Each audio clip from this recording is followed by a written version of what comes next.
Bangladesh cricket team 1979 সালে ইংল্যান্ডে অনুষ্ঠিত আইসিসি ট্রফিতে অংশগ্রহণের মাধ্যমে আত্মপ্রকাশ ঘটে ক্রিকেট বিশ্বে। এত নাটক কেন? এই নাটক বাংলাদেশের 18 কোটি জনগণ চায় না। 2500 টাকা টিকিট নিছে আমাদের কি আমরা কি লাভবান হলাম? আমি আমার নিজের জালে আমার লাভ লস নেই, আমার কোনটাই লস। বাংলাদেশ ক্রিকেট বাংলাদেশ ক্রিকেটের ভালোবাসি। এখন এইটাতে মাথায় আপনাদের বুঝতে হবে সবসময় আমাদের টার্গেট কিন্তু next world cup, not this world cup. 1979 সাল থেকে শুরু করে 2024 সাল পর্যন্ত দীর্ঘ 45 বছর সময়ে বাংলাদেশ ক্রিকেট টিম তার ফ্যানদের আর কিছু দিতে পারুক না পারুক বুক ভরা কষ্ট আর চোখ ভরা জল দিতে পেরেছে।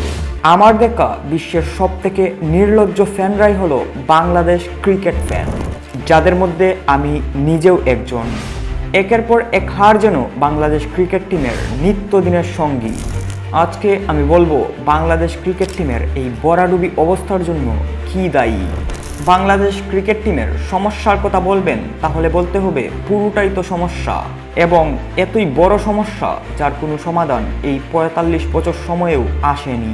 2012 সালে বাংলাদেশ এশিয়া কাপের ফাইনালে পাকিস্তানের কাছে একটি এমন হার হারে যেই হারটি তাদের জন্য কাম্যই ছিল না। যেই ম্যাচটি তারা চাইলে জিততে পারত সেই ম্যাচটি তারা হেরে বসে। 2016 সালে টি-20 ওয়ার্ল্ড কাপে জিততে যাওয়া একটি ম্যাচ ভারতের কাছে হেরে বসে এবং সেই ওয়ার্ল্ড কাপ থেকে বিদায় নেয়।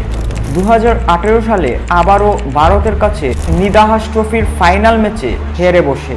2019 সালের আইসিসি ওয়ার্ল্ড কাপে মাত্র 3টা ম্যাচে জয়লাভ করে। 2021 সালের টি-20 ওয়ার্ল্ড কাপে প্রত্যেকটা ম্যাচে হেরে বসে। 2022 সালে এশিয়া কাপের প্রত্যেকটা ম্যাচে হার। 2023 সালের ওয়ার্ল্ড কাপে আবারও মাত্র 2টা ম্যাচে জয় এবং লজ্জাজনক এক বিদায়। এখন আমার প্রশ্ন হলো, এত পরাজয়ের মধ্যে বাংলাদেশ ক্রিকেটাররা এবং ক্রিকেট ফ্যানরা আসলে কি পেয়েছে? বাংলাদেশ ক্রিকেটাররা কি পেয়েছে তা আমি জানি না, কিন্তু বাংলাদেশ ক্রিকেট ফ্যানরা পেয়েছে শুধুমাত্রই কষ্ট আর চোখের জল। এখন প্রশ্ন হলো, এত পরাজয়ের জন্য দায়ী আসলে কারা? ব্যাটাররা, বোলাররা নাকি ম্যানেজমেন্ট? বলছি, তার আগে বলুন আপনি বাংলাদেশের ম্যাচগুলো দেখে কি বুঝতে পেরেছেন?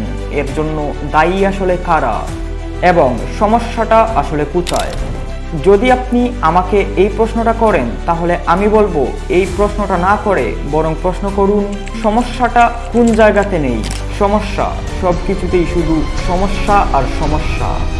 কোচ প্লেয়ারের সমস্যা, প্লেয়ারে সমস্যা, অযোগ্য প্লেয়ারকে স্থান দেওয়ার সমস্যা, যোগ্য প্লেয়ারকে স্থান না দেওয়ার সমস্যা, ফ্যানদের অতিরিক্ত আবেগের সমস্যা, আর শেষ পর্যন্ত কষ্ট পাওয়ার সমস্যা। এই সমস্যাগুলো এতটাই গুরুতর যে দীর্ঘ 45 বছরেও বাংলাদেশ ক্রিকেট সমাধান করতে পারেনি। এত সমস্যা এবং হারের মধ্যেও যখন 10টা ম্যাচের একটা ম্যাচ আমাদের দেশ জিততে পারে তখনই আমরা ফেটে পড়ি উল্লাসে। অবশ্য পড়ব নাই বা কেন, দলটা যে আমাদের। শত কষ্টের মাঝেও মনের এক কোণ থেকে একটা শব্দ বেসে উঠে, ভালোবাসি তোমাকে হে বাংলাদেশ টিম। শত কষ্ট না হয় মনের মধ্যেই থাক, শত কষ্ট এক সাইডে রেখে এবারের টি-20 ওয়ার্ল্ড কাপে ভালো কিছুর জন্য প্রত্যাশা রইল।